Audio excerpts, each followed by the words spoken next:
So let's remind ourselves of the main points that we made in the first innovation video. According to Professor Christensen at the Harvard Business School, there are three forms of innovation. And those three forms he called disruptive, sustaining, and efficiency. Now, Professor Christensen also says that it's important for these three forms of innovation to work together. And he calls that in the economic engine, because they're supporting each other. And how the economic engine works is that disruptive innovations create jobs. Sustaining and efficiency innovations create cash. And then, in theory at least, that cash, which is created by sustaining and efficiency innovations, should be moved back into developing more disruptive innovations. And the cycle continues. Professor Christensen also emphasizes that this cycle is essential because disruptive innovations need a lot of cash or capital for them to be developed and introduced successfully on the marketplace. But for now, we're not going to go any deeper into those ideas of the three forms of innovation which Professor Christensen has identified at the Harvard Business School: disruptive, sustaining, and efficiency innovations. Instead, let's now talk about the questions which we raised at the start of this bootcamp session. And the first of those questions was, how do companies become great at innovation? What do you think about that? Well, according to the BCG research we referred to earlier, there are three primary reasons the world's most innovative companies are great at innovation. And those three reasons are, number one, speed. They're fast. According to BCG, the best innovators in the world are very fast.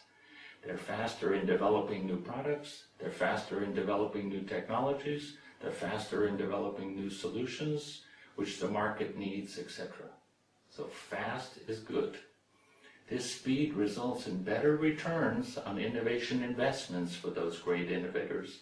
But more importantly, in addition to that speed, great innovators know how to identify and set the right priorities, which means that they prioritize the adoption of the best new technologies, etc. It's important to remember that point also, because in today's fast-paced world, speed can be a major advantage for any company, but it has to be done properly. The second reason companies become great at innovation, according to the BCG research, is because their processes are great. And this is mostly because of the lean processes which they use. Now, lean processes might also be a new term for some of you, but this process philosophy is becoming increasingly important for all businesses. And by lean processes, we mean that companies are increasingly focusing on creating more value for customers, but with fewer resources. In other words, great innovators are very strong at continuous incremental or small step improvements, and they're great at this because they're following the lean philosophy of build, test, learn, rebuild, build, test, learn, rebuild. It's a process of continuous cycle. And I will emphasize the word cycle here. It's an essential part of great innovative companies. As a matter of fact, the best innovators, according to BCG's research, are 2 or 3 times more likely to have already adopted lean processes in their organization. And by now, you're probably curious about lean thinking, or you're already hearing a lot about lean thinking in your business, etc. But we'll discuss lean processes more deeply in the Operations Bootcamp session. But for now, it's enough for you to remember that a lean process creates more value, but with fewer resources. Lean processes focus on continuous incremental or small step improvements, and lean companies practice the philosophy of build, test, learn, rebuild, test, learn, etc. That continuous cycle. The third reason great innovators are great at innovation, according to the BC research, is because they've developed and established technology platforms. Now you're probably wondering, What is a technology platform? Well, in simple terms, a platform is a group of technologies that are used as a base upon which other application processes or technologies can be developed. And a good example is the personal computer. The computer platform is in fact the hardware, the computer, the software, the operating system upon which software applications can run. So the platform allows different applications and activities to operate more effectively along with improved connectivity between those applications. And it's no surprise that in great innovative companies, technology platform developments are being carried out all the time. And many of those developments involve big data and analytics. Big data and analytics can and do help those great innovators make better management decisions, and that's why they're increasingly developing those. And one of the most important things about platforms that you should try to remember is they're scalable.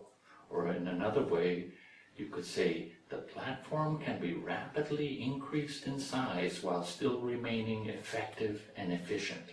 And scalability is very important in today's business environment because it allows a system, network, or process to handle a growing amount of work and to be enlarged quickly in order to meet the growing demand on the market. But for now, don't worry too much about these new buzzwords like lean and scalable. We'll get into those buzzwords more during later bootcamp sessions. For now, just remember that speed is critical. The right processes allow you to be fast, and platforms also help a company to scale their business quickly and efficiently. Now let's move on to the second question we raised at the start of this Innovation Bootcamp.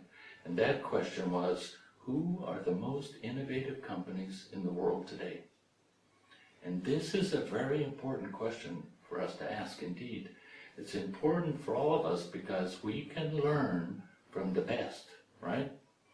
So, who do you think are the most innovative companies in the world today? Well, again, according to the BCG research and rankings, Apple are number 1 in the world, followed by Google at number 2 and Tesla at number 3. Did you have any of those on your list? And for our discussions on innovation, we're going to focus on Google. And we're going to focus on Google because most of you are familiar with Google and their business activities, and probably you're using one of Google's products right now, if not regularly, if not multiple times every day. And there are many things we might consider about Google, but for the purposes of this session on innovation, what's most important to consider is how have Google managed to be the second highest innovator in the world for 9 years in a row? What do you think? In your opinion, how have Google done that? Well, the answer to that question is not that simple, but we could summarize that by saying successful innovation at Google occurs because they've created 3 innovation capabilities based on their innovation philosophy. And those 3 capabilities, based on real Google managers' experiences, could be placed into 3 innovation buckets.